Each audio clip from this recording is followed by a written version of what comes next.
मैं अधर्म का अंत कर धर्म का संस्थापन कराने वाली भक्ति हूँ। मैं प्राणी मात्र को धर्म पथ पर चलने की प्रेरणा प्रदान करने वाली पूजा हूँ।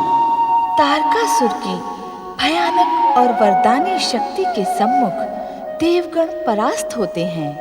देवराज इंद्र को पराजित कर तारकासुर स्वर्ग सिंहासन पर अधिकार करता है। इंद्र को प्रताड़ित कर नारद उन्हें श्री महागणेश की कृपा प्राप्त करने का परामर्श देते हैं। त्राहिमाम रक्षा करें माता श्री, त्राहिमाम रक्षा करें, सहायता करें, रक्षा करें, त्राहिमाम। देवी माता अदिति, देखिए अपने पुत्र स्वर्गाधिपति देवराज इंद्र की दुर्दशा देखिए। तारकासुर ने अपनी विशाल सेना की सहायता से हम देवताओं को स्वर्ग से पलायन करने को विवश कर दिया। उसकी वरदानी, मारक और विध्वंसक दैत्य शक्ति के सम्मुख हम देवताओं की भारी पराजय हुई है। हमारे उद्धार का उपाय करें, हमारी रक्षा करें। स्वर्ग पर दैत्यों का अधिकार हो जाने से संसार में भयानक संकट उत्पन्न होगा। अपनी देव सेना और स्वर्गाधिपति होने के अभिमान में तूने सदा दैत्यों के साथ अन्याय और छल किया है। उसका उचित दंड दिया है मेरे पौत्र स्वर्गाधिपति तारकासुर ने। ऐसा न कहे माता, मैंने आपके पुत्र और अपने भाई वज्रांग का स्वर्ग में भव्य स्वागत किया था। वो स्वागत नहीं था दुष्ट, अपितु तेरी बिछाई हुई बिसात पर मेरा मूर्ख पुत्र वज्रांग चला गया था। तारकासुर मूर्ख नहीं है। तारकासुर का जन्म ही अचेत दैत्य जाति का तारण करने के लिए हुआ है। अब वो अपना स्वर्ग पर अधिकार कभी नहीं छोड़ेगा। तू और तेरे दुष्ट साथी यूं ही दर दर भटकेंगे। मैंने तेरी माता और अपनी सौत अदिति को पहले ही सावधान कर दिया था कि वो अपने पुत्र इंद्र का आश्रय ढूंढ ले। जब उसने ही तेरी सहायता नहीं की, तो अब तेरी सहायता कौन करेगा इंद्र? हाँ, एक मार्ग है, तो इसी वन को अपना आश्रय बनाओ। मैं वरदानी तारकासुर से कह दूंगी कि वो इस दीनहीन इंद्र को वन वन भटकने दे, अपनी विध्वंसक शक्ति से भस्म न करे।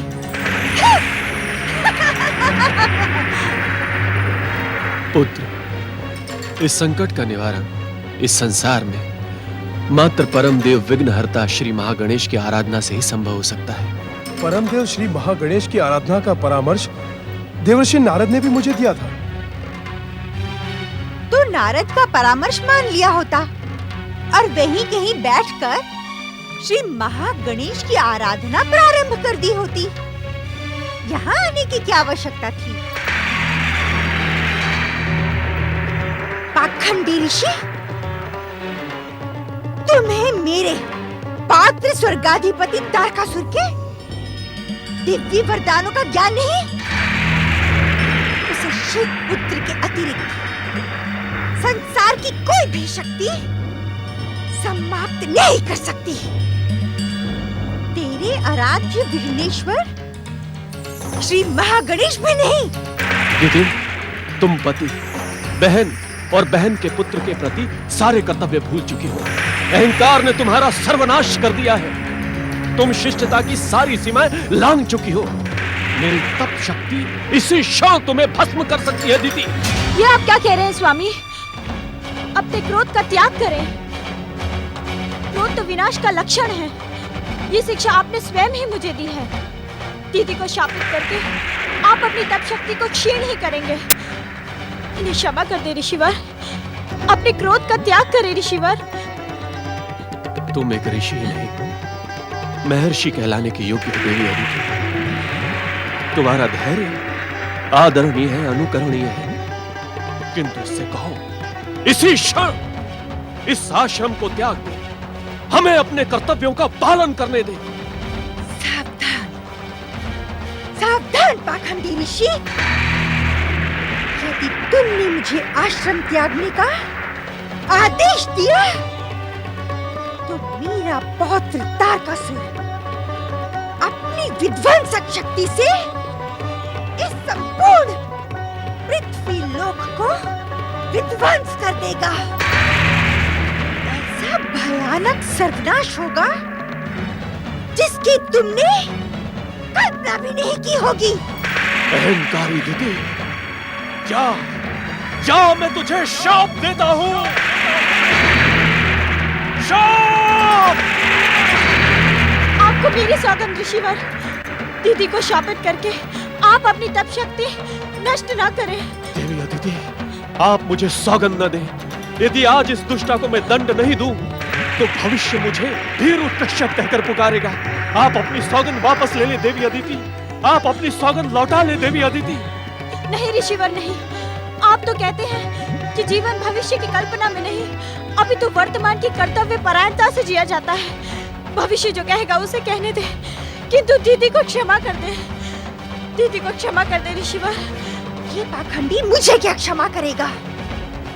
आज मैं इसे क्षमा करती हूँ, किंतु आज के पश्चात यदि इसने मेरे आश्रम त्यागने का विचार भी किया तो मेरा क्रोध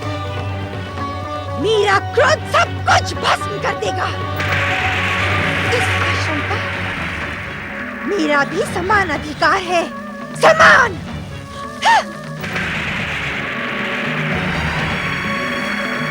आओ पुत्र, श्री महागणेश की आराधना करें। आओ। ओम महागणेशाय नमः स्वाहा। ओम महागणेशाय नमः स्वाहा।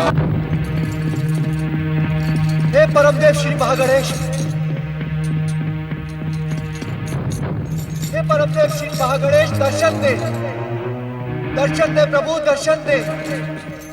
हे प्रभु, आप तो इस संसार के कण-कण में विद्यमान हैं, किंतु आज आप अपने इस भक्त नारद की पुकार को क्यों अनसुना कर रहे हैं प्रभु? हे प्रभु, दर्शन दे। हे परमदेव, क्या अनजाने में आपके इस भक्त नारद से कोई अपराध हुआ है? हे श्री महागणेश, अपने इस भक्त नारद के जिज्ञासु मन में उठे गए प्रश्नों के समाधान के लिए दर्शन दे प्रभु, दर्शन दे। ओम महागणेशाय नमः, ओम परम देवाय नमः, ओम विश्ववरदाय नमः, ओम परम देवाय नमः।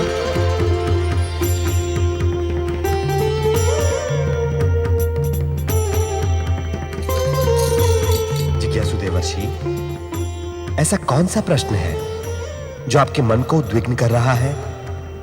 उसके समाधान के लिए हम प्रस्तुत हैं। नारायण नारायण। हे भक्त वत्सल, हे समस्त संसार को वरदान देने वाले श्री महागणेश, आपने मुझे अपने दर्शन देकर अपने इस भक्त की लाज रख ली। देवर्षि, क्या आपने अपनी भक्ति की परीक्षा लेने के लिए ही हमें पुकारा था? नारायण नारायण। इस प्रकार रुष्ट न हो परमदेव। देवर्षि, शीघ्र ही अपनी जिज्ञासा को प्रस्तुत करें।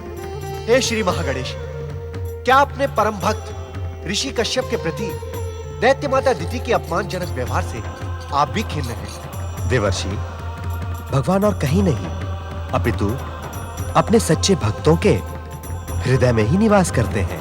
हे परमदेव, जब आप स्वयं ऋषि कश्यप के हृदय में विराजमान थे तो आपने देवी दिति को दंड क्यों नहीं दिया?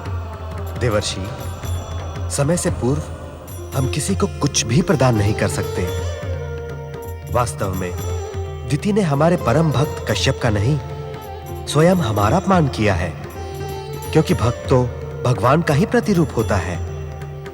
किंतु हमारी नीतियां विधि के विधान से बंधी हुई हैं।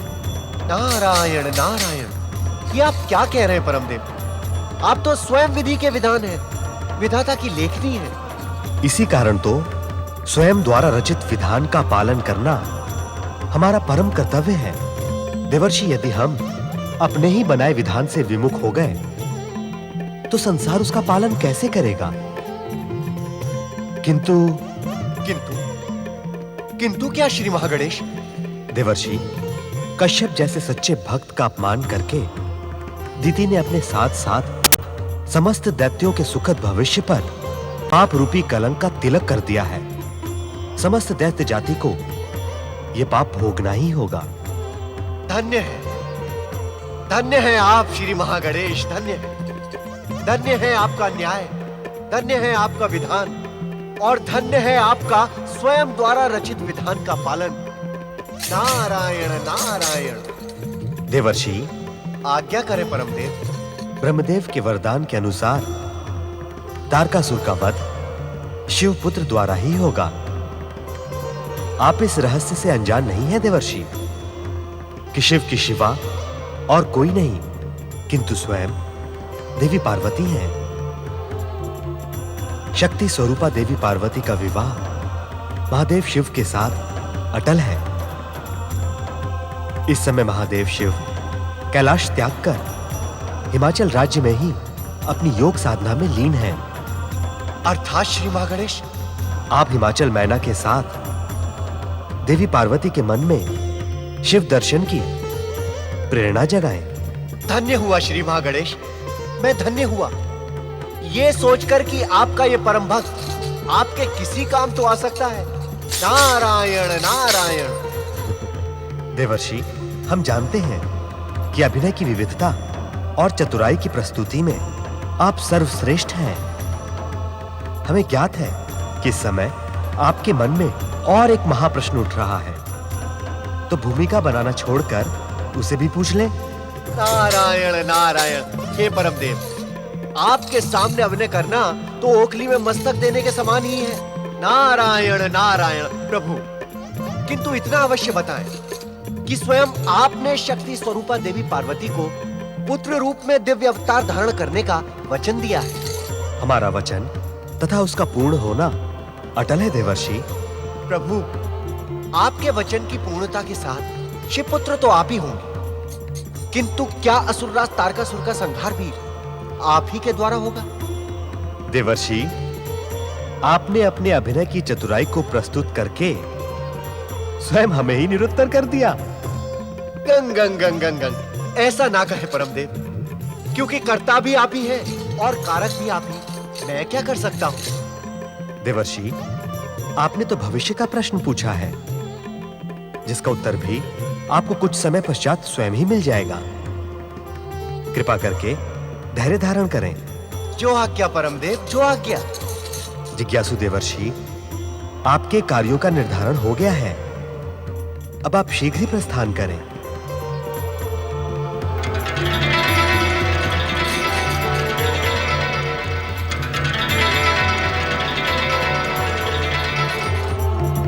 ओम नमः शिवाय। ओम नमः शिवाय। ओम नमः शिवाय। ओम नमः शिवाय। ओम नमः शिवाय। ओम नमः शिवाय। ओम नमः शिवाय। ओम नमः शिवाय। ओम नमः नारायण नारायण। ओम नमः शिवाय। प्रणाम देवर्षि। आपका कल्याण। हिमाचल राज्य में आपका स्वागत है देवर्षि। देवी पार्वती, आपकी परम शिव भक्ति से प्रसन्न होकर इस समय संसार में एक महान घटना घटी है, जिससे संपूर्ण हिमाचल राज्य के साथ साथ संपूर्ण पृथ्वी लोक भी धन्य हो गया। देवर्षि नारद, तनिक स्पष्ट शब्दों में कहें कि आप किसकी धन्यता की बात कर रहे हैं? आप, हम और इस संपूर्ण हिमाचल राज्य का कण कण धन्य हो गया। हिमालय राज देवी पार्वती के आह्वान से आकर्षित होकर देवादिदेव महादेव कैलाश छोड़कर हिमाचल राज में पधार चुके हैं। अहो भाग्य, अहो भाग्य। ये आप क्या कह रहे हैं देवऋषि? नारायण नारायण हिमालय राज। नारद ने अपने जीवन में कभी भी असत्य का एक शब्द भी नहीं बोला। देवऋषि नारद, आप मेरी बात को अन्यथा ना लें। मुझे इस सत्य का ज्ञान है कि आपकी बात सत्यता का प्रमाण मानी जाती है। वास्तव में महादेव शिव शंकर का हमारे राज्य में पधारने का समाचार सुनकर अति प्रसन्नता के कारण ही भाषा की त्रुटि हुई है देवऋषि। नहीं नहीं हिमालय राज, मुझे आपकी भावना का पूर्ण ज्ञान है। आपने कोई त्रुटि नहीं की।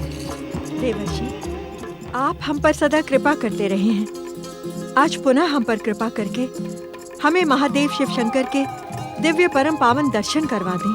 नारायण नारायण। महारानी मैना, आप हिमालय राज और अपनी दिव्य पुत्री देवी पार्वती को लेकर भोलेनाथ के समीप जाएं और उनसे ये निवेदन करें कि वो देवी पार्वती को अपनी सहधर्मिणी के रूप में स्वीकार कर लें। यदि ऐसा हो गया तो एक पंथ और दो काज सिद्ध हो जाएंगे।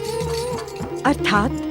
देखिए महारानी मैना, यदि महादेव ने देवी पार्वती को अपनी पत्नी के रूप में स्वीकार कर लिया तो देवी पार्वती के साथ साथ इंद्रादि देवताओं का भी उद्धार हो जाएगा। नारायण नारायण। शिव पार्वती के विवाह से देवताओं के उद्धार का क्या संबंध है देवऋषि? देवर्षि, आप तो परम ज्ञानी हैं। आपकी संकेतों की भाषा हमें समझ नहीं आती। कृपया स्पष्ट शब्दों में बताएं। नारायण नारायण। महारानी मैना, मैं तो परमदेव श्री महागणेश के आदेश से आपको ये संदेश सुनाने आया था कि परमपिता ब्रह्मा जी के वरदान के अनुसार स्वर्ग पर बलपूर्वक अधिकार करने वाले तारकासुर का वध शिवपुत्र के द्वारा ही होगा। शिवपुत्र अर्थात? नारायण नारायण। आप दोनों चकित न हो। देवों के हितैषी ब्रह्मदेव ने देवताओं की सुरक्षा के लिए तारकासुर को कठिन मृत्यु का वरदान दिया था, जिससे उसकी मृत्यु शिवपुत्र के द्वारा हो। किंतु शिवपुत्र होगा कैसे? बिना शिव पार्वती विवाह के शिवपुत्र हो ही नहीं सकता। महाराज हिमालय, आप महारानी मैना एवं देवी पार्वती को लेकर शीघ्र ही महादेव की शरण में जाएं